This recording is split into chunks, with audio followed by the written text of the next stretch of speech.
누군가를 갖다가 의사람이다, 아니면 선생님이다, 어른이다, 이렇게 말할 수 있는 것은 그것에 대한 가치나 존재나 의미가 있기 때문일 것이죠. 첫째는 누군가를 도와줄 수 있는 사람이 그런 말을 들을 수 있을 것입니다. 둘째는 책임을 질 수 있는 사람, 그것에 대한 책임을 어느 정도 질 수 있는 자격이 있어야 되겠죠. 셋째는 뭡니까? 그것에 대해서 걱정해 주는 사람. 이러한 사람이 나보다 윗사람, 어른, 아니면 선생님이라는 소리를 들을 수 있을 것 같습니다. 자, 그렇다면 세상에서는 그렇게 할 수 있지만 만약에 거기에 사랑이라는 것이 빠졌다면 어떨까요? 우리 그리스도인들은 거기에 포함한 절대적으로 필요한 것이 사랑이라는 것입니다. 그 사랑, 예수 그리스도를 닮은 사랑, 하나님의 사랑, 그것이 만약에 포함되어 있다면 그것은 우리 신앙적으로 굉장히 귀중한 선생이 될 수 있을 것입니다. 나를 먼저 앞서가는 인도하는 사람이 될 수 있겠죠. 그래서 우리가 지금 무언가는 부족하지만 그런 부족함이 있을 때 그것을 채워줄 수 있는 능력이 있다면 우리는 그 사람을 찾으려 하고 또한 따라가려고 할 것입니다. 그것이 세상에서 향한 것이라면 세상에서 그런 사람을 찾을 것이지만 그것이 만약에 세상에서 찾을 수 없는 그러한 것이라면 우리는 절대자의 그 어떤 신적인 부분을 찾아 나설 수도 있습니다. 그런데 그분이 우리 예수 그리스도라면 다른 데서 찾을 일이 있겠습니까? 우리는 어떤 그 방향을 향해서 따라갈 때에 먼저 가야 하는 것이나 늦게 가야 되는 것, 그런 것이 목적이 아니라, 그러니까 빨리 가야 되는 것이 목적이 아니라 흔들리지 않는 중심으로 그 길을 끝까지 갈 수 있는 것, 이것이 핵심이 되어야 됩니다. 우리가 세상에서는 어떠한 귀하고 소중한 것을 품었다 할지라도 정말 우리에게 소원의 목표는 아닐 수 있습니다. 그 어떤 귀중한 것도 영원한 것이 아니기 때문이죠. 만약에 예수님이 이 땅에 오셨는데 뭘 가지고 오셨습니까? 사랑과 평화라고 흔히 얘기를 하죠. 그것을 통해서 우리가 영원한 함께 할 수 있는 그 자리를 인도하고 계신다면 우리는 어떻겠습니까? 그 길을 따라가야 되겠습니다. 그래서 우리는 예수님께서 주신 그 사랑의 목표가 주님과 내가 영원히 함께 하는 그 자리라는 사실을 우리는 이 크리스마스를 통해서 깊이 깨달아야 되겠습니다. 그것이 진정한 하늘의 축복이고 예수 그리스도가 이 땅에 오신 축복이 아닐까 싶습니다. 우리가 오늘 마태복음 1장 23절을 통해서 함께 말씀을 나눌까 합니다. 마태복음 1장 23절입니다.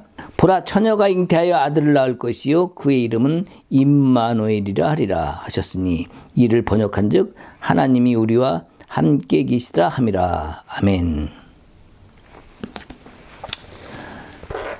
하나님이 우리와 함께 하시다. 누군가 함께 한다는 것 참으로 귀한 일이라고 생각합니다. 자, 예수님은 이 땅에 오셨지만 하나님의 아들, 독생자 예수로 오셨습니다. 자, 그렇다면 왜 오셨을까 하는 거예요. 여기서 분명히 말씀하시는 건 임마누엘, 뭡니까? 함께 하시다. 함께 하시다는 건 뭐예요? 하나님이 우리와 함께 하길 원한다는 것이죠. 창세기 보면은 무슨 말씀이냐면 1장 26절에 우리의 형상을 따라 우리의 모양대로 만든다고 그랬어요. 그래서 사람을 흙으로 만드시고 생명을, 호흡을 불어넣어 주셨습니다. 그래서 사람을 만들고 생기를 코에 불어넣으시니 사람이 생명이 되니라, 이렇게 2장 7절에 또한 말씀하고 계세요. 자, 하나님은 영이시니 그 영이신 하나님 우리에게 생명을 불어넣어 주니까 우리도 영적인 존재, 즉 영과 영이 만나서 교제할 수 있는 그 자격을 부여해 주셨어요. 그러면서 에덴 동산에서 아담과 함께 거닙니다. 참 좋다. 왜? 함께 하는 것에 너무 만족해 하시고 기뻐하셨어요. 그러나 인간이 선악과로 인해 타락함으로 말미암아 결국에는 에덴 동산에서 쫓겨났죠. 그로부터 생육하고 번성하고 하늘의 공중의 모든 새와 땅에 있는 모든 것을 다스리고 정복해라 하는 그 권세와 자격을 잃어버리게 됩니다. 세상으로 나와서 결국에는 노력하고 수고한 대가로 먹고 사는 그 상황 속에 처했습니다. 그 이후 구약의 시대에 흘러서 하나님은 우리에게 그래도 인간적인 그 사랑 넘어서 하나님의 그 사랑으로 우리를 용서하시고 다시 회복시키시고 또 다시 심판하시 그것을 계속 거쳐가면서 마치 정금같이 자꾸 정제되고 다시 뽑아내고 이런 것처럼 온전한 하나님의 백성으로 만들기 위해서 하나님이 계속 노력하셨고 그것이 바로 우리를 향한 사랑이셨다는 증거입니다. 예수님이 만약에 메시아 구원자라면 구약시대에는 그러면 무엇이었을까? 쫓겨난 이후에 어떻게 사셨을까? 우리는 어떻게 살았고 하나님은 어떻게 하셨을까? 자, 여기에 문제가 있죠. 출애굽기 2장에 보면은 모세가 태어납니다. 메사야, 모세스. 자, 이게 무슨 뜻이냐 하면은 이 모라는 뜻이 아랍어로 물이란 뜻이에요. 그 다음에 어세스, 이게 구원이란 뜻입니다. 또 다시 말해서 그것이 모세라는 것은 물에서 건진 자라는 뜻이죠. 또 다른 말로 풀이하면 이것 역시 구원자입니다. 모세스. 자, 메사야에서 모세스. 자, 구원자인데 메사야에서 메시아로 오신 신약의 예수님과 비교되는 부분이죠. 자, 그러면 그 당시에 왔던 모세, 구원자로 왔던 모세는 어떻습니까? 인간 인류를 전체를 구원하러 올라온 것이 아니라 하나님의 백성, 이스라엘 백성, 하나님이 선택된 백성을 구원해 내기 위해서 구원자로 왔습니다. 그죠? 자, 예수님이 오셨을 때는 어떻습니까? 예수님이 오셨을 때는 모든 인류를 구원해 내기 위해서 이 땅에 오신 거예요. 구원자로. 메시아로 오셨습니다. 자, 그리고 또 다른 구원자로 오시는 때가 있죠. 언제냐면은 요한계시록 12장에 보면은 해를 품은 자. 자, 그 해를 품은 여인이 나오는데 그 여인이 아기를 낳을 때에 이제 승천하고 그런 내용이 나오지 않습니까? 그때는 이미 예수님이 신약 때에 오셔서 이 땅의 모든 영혼들을 구원하셨기 때문에 그때는 예수님이라고 하지 아니하고 그때는 그 여인을 갖다가 그리스도를 믿는 자, 성도를 이야기한다고 이야기를 했습니다.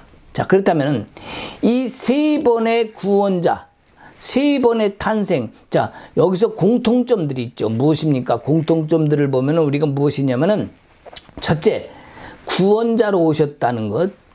그 다음에 태어났다는 것. 아기가 태어난 것. 거기 엄마도 있죠. 자, 그러면 우리 신약 때야 마리아 이야기를 합니다만 또 요한계시록에서는 해를 품은 여인으로 나옵니다만 그러면 구약 때는 누구 나옵니까? 미리암이 나오죠. 요게벳은 영광을 품은 이런 뜻입니다. 하늘 영광을 품다 이 뜻입니다. 즉 뭡니까? 하늘의 영광을 품다, 빛을 품다. 즉 하나님의 영광을 품으로 말미암아 그의 모세의 누나 미리암이 나옵니다. 미리암은 똑같은 마리아랑 같은 의미, 똑같은 뜻이에요. 신약에서는 예수님을 성령으로 잉태하신 분이 성모 마리아죠. 자, 그렇다면은 이 똑같은 구원자가 나타나고 탄생이 나타나는 중에 똑같은 또 한 가지 특징이 뭐냐면은 죽이려고 한다는 거예요. 모세가 태어났을 때 애굽의 왕이 모든 그 지역의 어린이들을 죽이고 남자아이를 죽이고 있었죠. 자, 예수님이 태어났을 때는 어떻습니까? 헤롯 왕이 예수님을 죽이기 위하여 수많은 어린아이를 죽였습니다. 또 요한계시록 12장에도 보면은 그 해를 품은 여인이 어린아이를 태어나게 할 때에 용들이 그 아기를 죽이기 위해서 막 일을 하는 것을 우리가 볼 수 있습니다.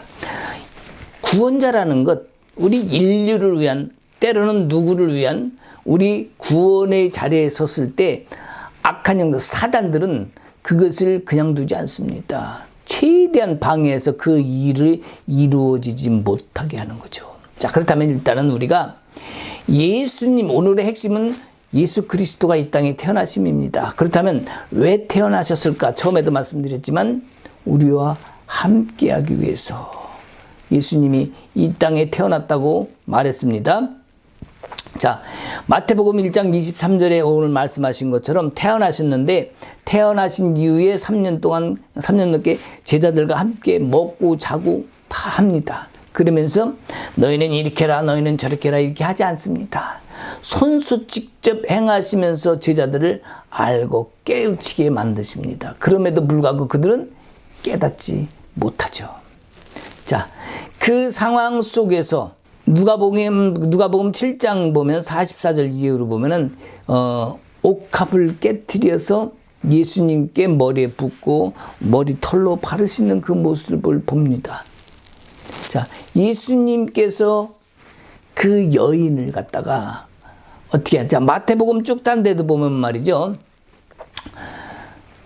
문둥병자 시몬의 집에 그렇게 들어갔다고 나옵니다. 그 뭐냐면 문둥병자인 시몬이라는 사람 집에 들어간 것이 아니라 이미 고쳤던, 이전에 문둥병자였는데 고쳤던 사람의 집에 간 거죠. 또 누가복음에 보면 뭐라고 그러면 바리새인 집에 갔다고 그래요. 바리새인.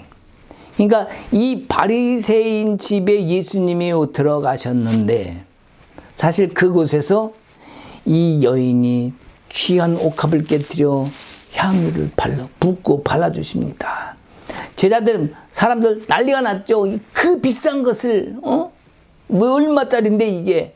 그러나 예수님은 거기서 뭘 하십니까?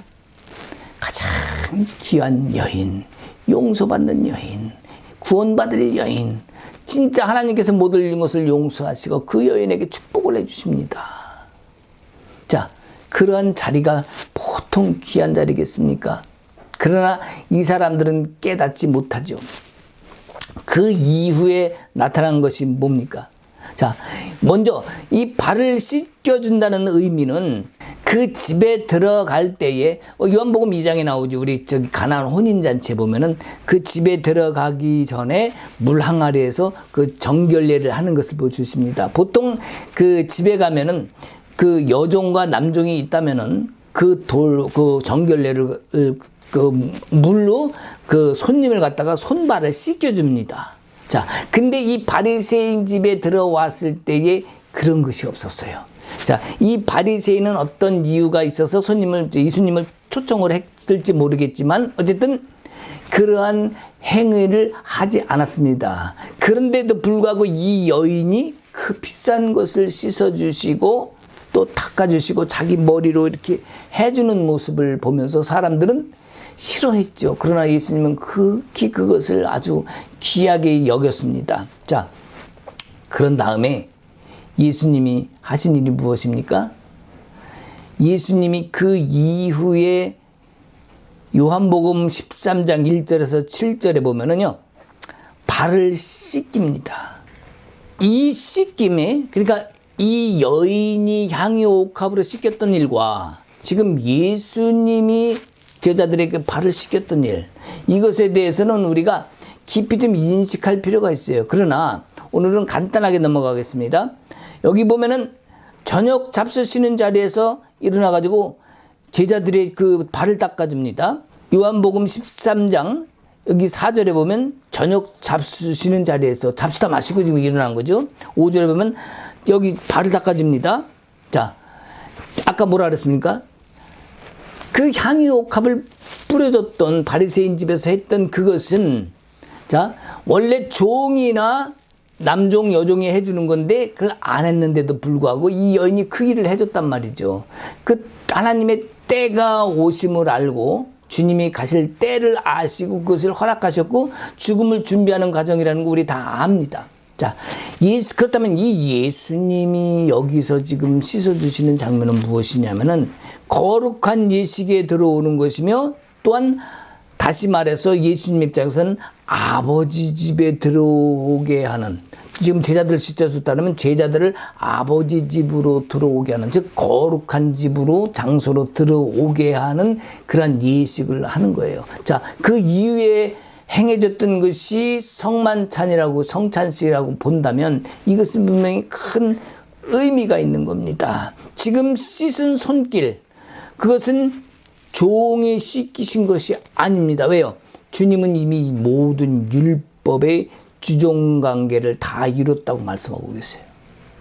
자, 우리 주님이 섬기는 자리로 내려오기는 하셨지만 그것을 넘어서 당신의 신부의 발을 씻어주고 계시고 결혼식 자리에, 즉 신부로서 초청해 주고 있는 거예요. 신부의 자리에 오라고, 결혼식 즐거운 잔치 오라고 지금 초청하는 장면이나 마찬가지입니다. 왜냐하면 그 이후에 살과 피를 주시면서 말씀하신 것을 보면 알아요. 유월절 어린 양의 예식을 앞두고 당신의 살과 피를 먹기 전에 제자들의 발을 씻겨주는 것이요. 왜? 정결하도록, 거룩하도록. 왜? 죄를 사하여 주시는 거예요. 요한복음 6장 53절에 보면 성찬에 대한 게 나옵니다. 내가 진실로 진실로 너에게 말하노니 거듭나지 아니하면 하나님 나라에 갈 수 없다. 자, 거듭난다는 건 뭐죠? 거듭났다는 것은 새롭게 태어난다는 거죠. 즉 인간의 육신의 생명이 아닌 예수의 생명으로 다시 받아들인다는 거예요. 예수의 생명으로 태어난다는 것을 말하는 건데, 자, 우리는 이 땅에 살면서 여전히 육체를 생각합니다. 육체로 살아갑니다. 자, 근데 여기 54절에 보면 내 살을 내 피를 먹고 얻는 것이 뭐냐 그러면서 말씀하시는 게 영생을 얻을 것이다. 그러면서 마지막 날에 내가 너를 다시 살릴 것이다. 이렇게 말씀을 하셔요. 자, 다시 살리리니. 자, 그러면 그 몸은 대체 어떤 몸입니까? 다시 사는 몸은 대체 어떤 몸입니까? 이 땅에서는 우리 육신의 몸으로 살고 가지만 다시 사는 몸은 바로 예수의 몸이 되는 거예요. 예수의 생명이 되는 거예요. 예수가 내 안에 있으므로. 그래서 살아가는 동안에 우리는 이 살과 피, 예수의 생명을 가져야 되는 거예요.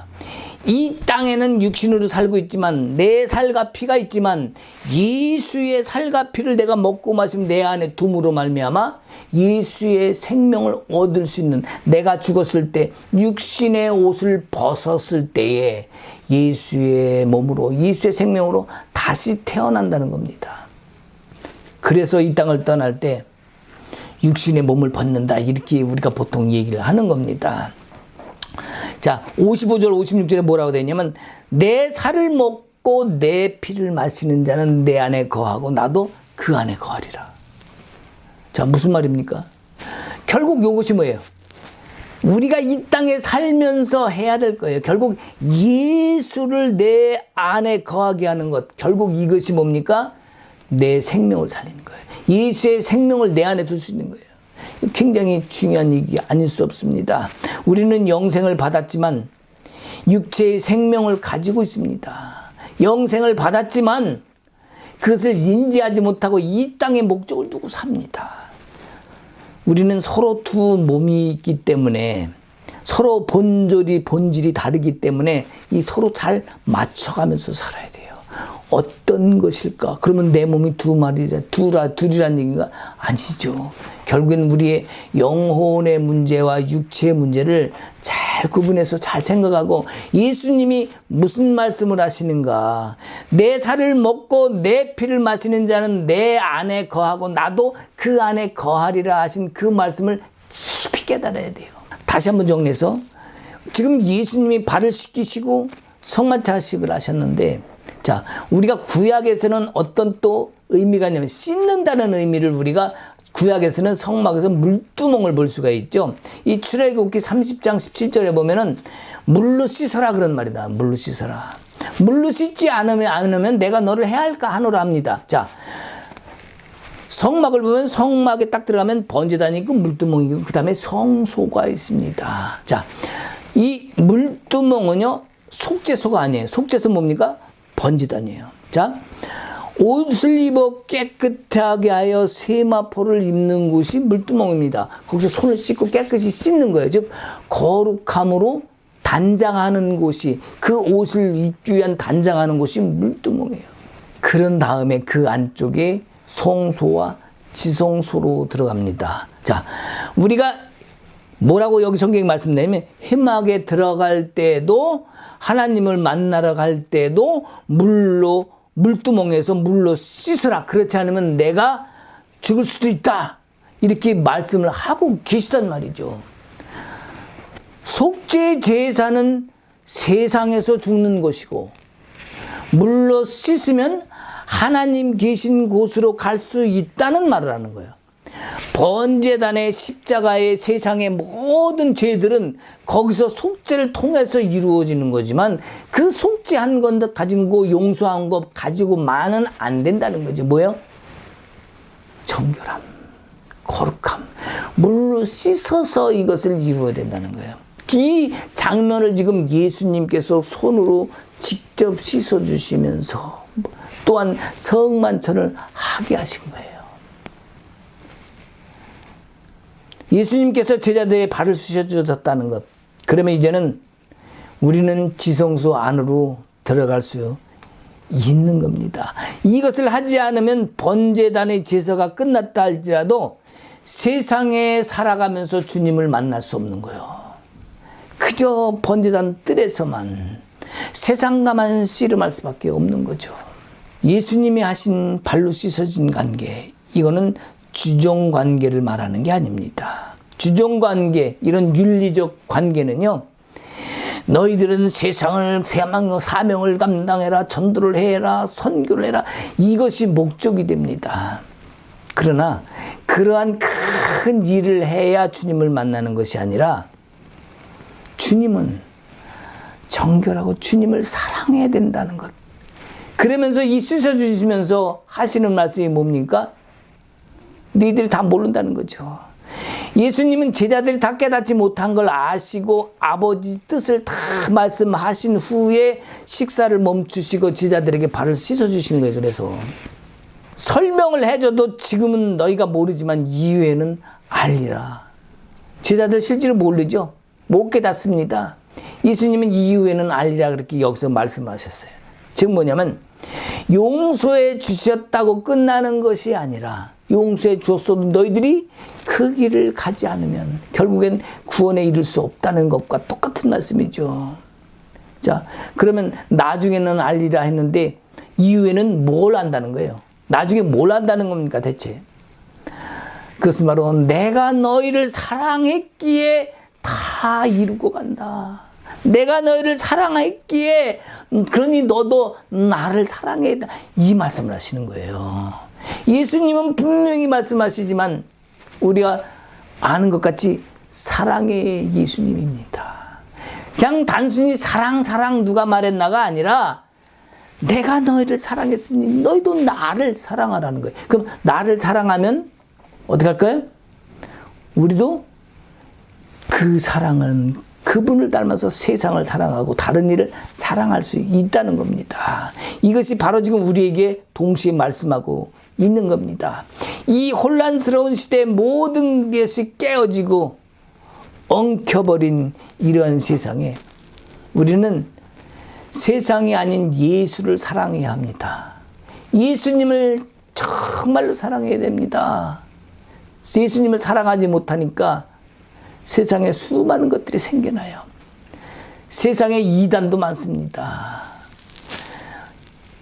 거룩한 신부, 새하늘 새 땅 이런 거 누가 갖고 갔어요? 다 이단이 갖고 갔어요. 14만 4천 뭡니까? 우리 성도를 얘기하는데 그거 다 누가 얘기해요? 이단이 얘기를 해요. 이거 얘기하면 이단이라고 하지 말라고. 이거 얼마나 안타까운 일입니까? 우리는 말만 해놓고 지키지도 못해요. 바라보지도 못해요. 소망도 못 꿔요. 우리에게 주신 하나님의 말씀이고 우리에게 주시는 생명을 통해서 이루려 하시는 그걸 갖다가 이단이 가지고 갔다고 말을 못하게 하는 이 안타까운. 자, 우리는요 말만 해놓고 지키지 못한다는 것, 대표적인 게 있죠. 우리 베드로 볼 수 있어요. 베드로. 주는 그리스도시요 살아계신 하나님의 아들이시니다 라고 고백했던 베드로. 그렇게 예수님에 대해서 절대로 변하지 않을 것 같은 장담했던 베드로. 그의 연약함을 우리는 보았습니다. 예수님도 말씀하시죠. 내가 2번 닭 울기 전에 나를 3번 부인하리라. 자, 베드로가 부인합니까? 안 합니까? 예수님을 부인합니다. 닭이 2번 울기도 전에 벌써 3번을 부인해버립니다. 자, 우리의 여기 핵심은 뭡니까? 베드로가 예수님을 부인한 게 중요한 겁니까? 아니에요. 우리는 다 베드로 같아요. 어렵고 힘들고 곤란한 상황이 닥치면 그것을 벗어나려고 합니다. 베드로도 인간의 그 연약함에, 부족함에 한계를 드러날 수밖에 없는 거예요. 우리는 다 부족합니다. 연약합니다. 여기서 베드로가 부정한 것을 얘기하는 것, 예수님을 부인한 것은 결국 인간의 연약함을 보여주는 겁니다. 부인한 것이 중요한 것이 아니라 연약한 인간, 그 연약한 인간들, 그러니 예수님이 죽을 것이다, 다시 살아난다는 것에는 귀에 안 들어와. 죽는다는 거에만 귀에 들어왔고 주님 그러면 안 됩니다. 그러나 주님은 때를 아시기에 그 길을 갑니다. 제자 유다가 로마 병정들에게 팔 것을 미리 아시고 지금 성만찬도 다 하시고 지금 주님은 준비를 하고 계십니다. 그리고 베드로에게 이 얘기도 한 겁니다. 베드로는 과연 닭이 2번 울기 전에 3번을 부인했죠. 그리고 자기 자신에 대해서 참회를 하고 고백을 합니다. 후회를 합니다. 정말 자기 자신들에 대해서 어쩔 수 없었던 제자들, 예수님이 돌아가시자 부활하셨다는 소리를 듣고도 갈릴리 바다로 갑니다. 그리고 예수님은 이들의 연약함을 아시기 때문에 미리 말씀하신 수많은 말씀들과 발을 씻겨주시고 성만찬식을 하시면서 이 다음에 그때까지 내가 포도주를 안 먹겠다라고 말씀까지 하시면서 그렇게 말을 해주시는데 알아듣지 못한 그 제자들을 너희 그럴 수가 있어 이놈들아, 이 너희는 내 제자가 아니야가 아니라 이미 다 그럴 것도 아신 예수님께서는 끝까지 그들을 사랑하십니다. 그리고 그 부정하고 거부하고 말 안 듣는 정말 믿음 없는 그 제자들을 따라서 찾아서 갈릴리로 가십니다. 그리고 베드로에게 묻습니다. 뭐라고 묻습니까? 네가 나를 사랑하느냐? 이건 다 알죠? 내가 나를 사랑하느냐? 3번이나 물어봐요. 그러면서 뭐라고 말씀하십니까? 내 양을 먹이라. 첫 번째 네가 나를 사랑하냐? 그러니까 예, 그럼요, 사랑합니다. 또 물어봅니다. 네가 나를 사랑하느냐? 곤란하잖아요. 왜? 그렇게 고백을 했음에도 불구하고 주는 그리스도시요 살아계신 하나님의 아들이시다 고백하면서 절대 나는 변하지 않겠다고 약속을 했음에도 불구하고 예수님을 부인했던 그 사실을 자신은 너무나 잘 알아요. 그 주님 앞에서 정말 구멍으로 들어갈 수밖에 없는 그런 상황 속에서도 주님은 또 물어보시니까 3번째 어떻게 합니까? 주님 당신이 내 마음을 아시나이다. 그 다음에 주님이 하신 말씀이 뭡니까? 내 양을 먹이라. 자, 여러분 여기서 핵심을 봐야 돼요. 자, 내 양을 먹이라 결정적으로 말씀하셨다면 우리는 어떤 것을 목표로 두어야 될까요? 첫째, 내 양을 먹이는데 우리는 사명과 모든 것을 집중해야 된다. 둘째, 나를 사랑하냐 물어보신 그 주님의 뜻을 따라서 주님을 사랑하는 것을 첫 번째 목표로 삼아야 된다. 자, 여러분 어떤 겁니까? 첫 번째입니까? 두 번째입니까? 많은 사람들은 이야기를 합니다.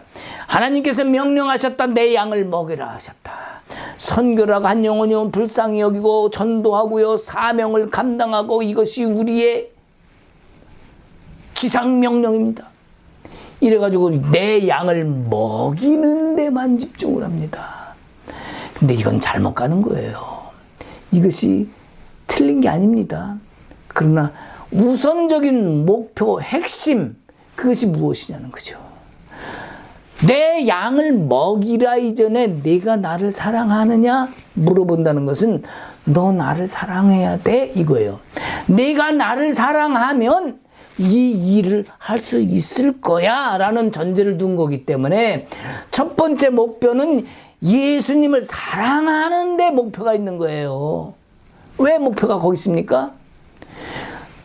자, 우리는 세례, 그러면 세례라는 뜻이야. 물로 세례를 주잖아요. 물에 담갔다 침례도 하기도 하고. 자, 세례의 뜻이 뭡니까? 바로 하나님과의 연합입니다. 뭐 죽었다가 건져낸 거, 뭐 이것도 될 수 있습니다만 근본적인 본질의 목표는 하나님과 하나 되는 거예요. 하나님과 연합이라는 거예요. 자, 연합이 뭡니까? 남녀가 연합했다 그러면 뭐라 그래? 결혼했다 그러죠. 나와 하나님이 연합했다 그러면 뭡니까? 이것도 하나님과 하나 된 거예요. 자, 우리는 이야기합니다. 신랑, 신부, 예수님은 신랑, 우리는 거룩한 신부, 천국에서 천국잔치가 얘긴 말로는 이렇게 많이 해요. 좋겠다, 좋겠다. 나도 꼭 그렇게 해야지. 말로는 그렇게 하는데 이 땅에 살아가는 동안에 우리가 행하는 것은 뭐예요? 이 땅에서 뭔가 눈에 보이는 것, 큰 것, 명령, 지상명령, 사명 감당, 이것만 보다 보니까 양을 먹이라 하는 데가 여기다가 핵심을 둔 거예요. 정말 주님을 사랑하면 어떡할까요? 주님을 정말 사랑하면요, 그 사랑하는 그분이 원하는 것을 하게 돼 있어요. 그러니까 전도하지 말라고 해도 전수할까요, 안 할까요? 해요. 왜? 내가 사랑하는 그분이 원하는 걸 아니까. 그분이 기뻐하시는 걸 보고 나도 그 기뻐하시는 그분을 위해서 할 거를 하게 돼 있어요. 그러면 어떡할까요? 나도 기뻐함이 있을까요, 없을까요? 있어요. 내가 그분을 사랑하기 때문에 내 안에 기쁨이 더 차고 넘치는 거. 왜? 그분이 좋아하시는 걸 보니까. 내 사랑하는 사람이 기뻐하는 걸 보니까 나도 기뻐해, 안 기뻐해? 기쁜 거예요. 그 일을 더 열심히 하고 또 그 외에 다른 일까지도 하는 거예요. 예수님은 오늘 이 땅에 오셨다고 했습니다. 주님은 나를 사랑하셨기에 우리는 거룩한 신부의 자리로 가야 된다는 것. 자, 오늘 쭉 말씀드리는 과정 속에서 발을 씻기시고 성만 찬양하시고 이런 것들은 뭐예요? 다 주님께서 하신 것이 뭡니까? 신부의 자리로 초청하신 거예요. 그 혼인의 자리, 나중에 영원히 함께 할 수 있는 그 자리에 가기 위해서 주님은 우리를 초청하고 계신 거예요. 히브리서에서도 말도 안 19장에 말씀하잖아요. 히브리 19장이 뭐예요? 단 한 번의 흘린 피로써 너희가 성소에 들어갈 담력을 얻었다. 그러니까 와라.